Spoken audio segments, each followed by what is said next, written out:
I never thought a simple delivery mix-up could turn my quiet life in a sleepy Oregon suburb into a full-blown war zone. But that's exactly what happened. My name's Ethan, a 35-year-old app developer who works from home in Maple Grove, a cozy little neighborhood in Eugene. My wife, Sarah, is a 911 dispatcher, and let me tell you, her job ended up being the key to unraveling a scandal that shook our community to its core. It all started in the spring of 2024, when a misdelivered package exposed a dark secret about our HOA president, Margaret Hensley. What followed was a roller coaster of desperation, betrayal, and sweet justice that still makes me grin.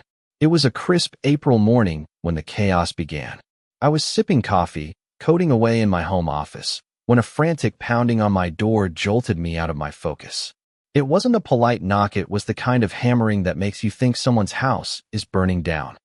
I opened the door to find Margaret, our 60-year-old HOA president, standing there, wild-eyed and practically hyperventilating. "Emergency," she shouted, her voice cracking with urgency. "Amazon sent my package here by mistake. I need it back now." I checked the stack of boxes on my porch, nothing with her name. "Sorry, Margaret," I said calmly.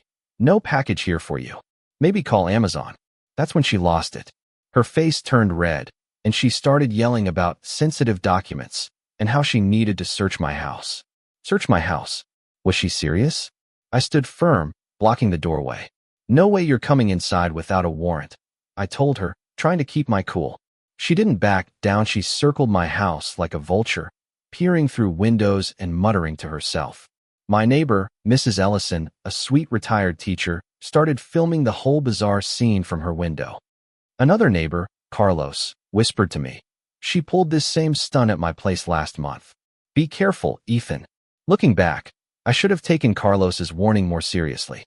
Margaret wasn't just being pushy, she was terrified. And terrified people do crazy things. Later that day, I caught her sitting in her car outside my house, making frantic phone calls and snapping photos with a fancy camera.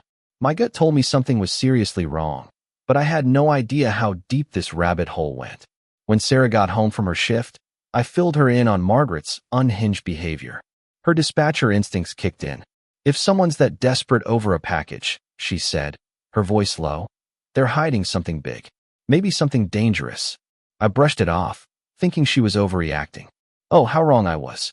The next day, Margaret upped the ante.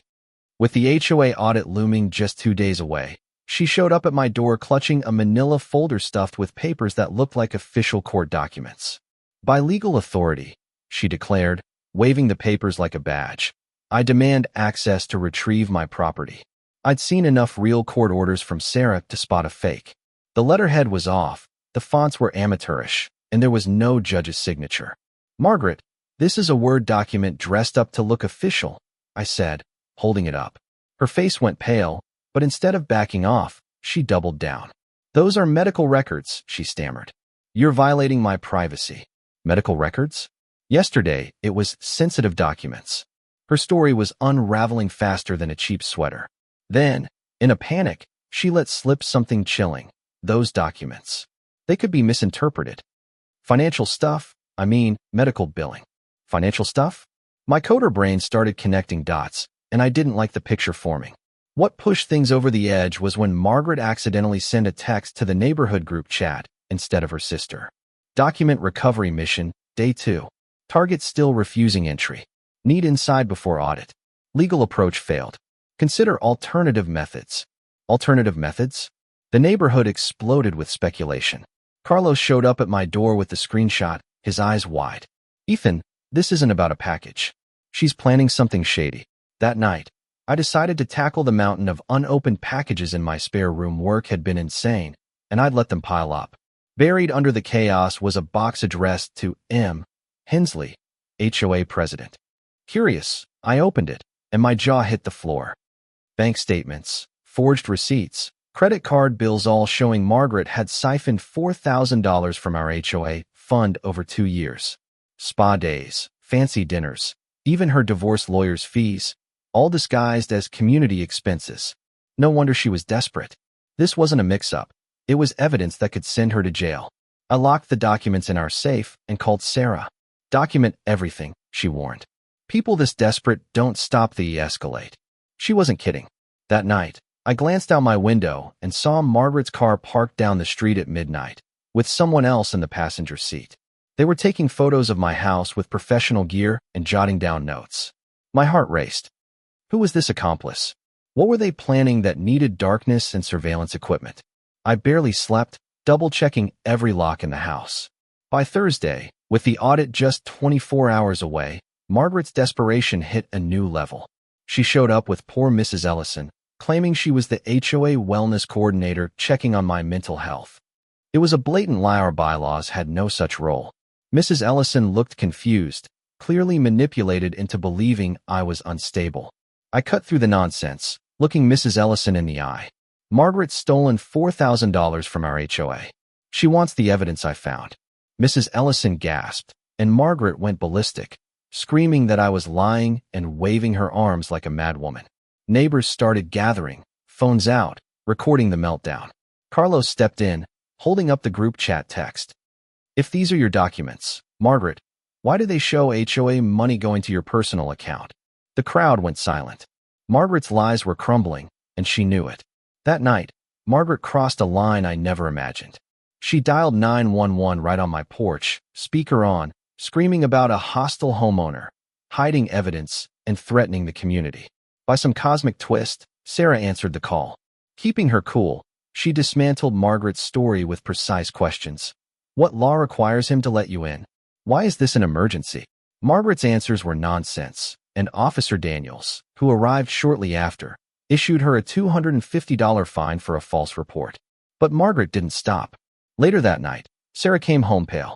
She called 911 3 more times. Ethan, she said, asking about police response times, patrol schedules, your address. She's planning something. My stomach dropped. This wasn't just about documents. Anna Maria, it was a calculated scheme. Friday morning, hours before the audit, Margaret went all in. She called 911 again, faking a heart attack and claiming her medication was in my house. Sarah, covering a day's shift, recognized her voice and calmly exposed the lie. When did you last store medication in their home? Margaret's stammering reply, a community inspection, was laughable. Paramedics arrived, ran every test, and found her vitals perfect. Ma'am, we don't store medicine in other people's houses, the lead EMT said, shaking his head. Officer Daniels slapped her with a $600 fine, warning her that one more false call would mean felony charges. Neighbors watched, filming the whole fiasco, whispering about her unraveling lies. The HOA audit that afternoon was electric. The community center was packed, buzzing with anticipation. Carlos presented the evidence like a seasoned lawyer. $1,500 to Margaret's divorce attorney, $900 for her patio furniture, $1,600 for personal luxuries, all charged to our HOA. The room erupted in gasps. Mrs. Ellison, tears in her eyes, whispered, I trusted her. Margaret's defense was pathetic. I deserve that money for managing you ungrateful people. Her entitlement stunned everyone. Sarah walked in, still in her dispatcher uniform, and dropped the final bomb. Margaret made 4 false 911 calls in 48 hours, risking real emergencies. The vote to remove her was unanimous. She faced $4,000 in restitution, 20 months in prison, and a restraining order. Her house went into foreclosure, banked on stolen funds to survive. As we celebrated with a neighborhood block party, hanging colorful curtains to mark our freedom, a chilling text hit Sarah's phone from an unknown number. Phase 1 done. Margaret was just the start. We know about the dispatcher. See you soon, Ethan. My blood froze.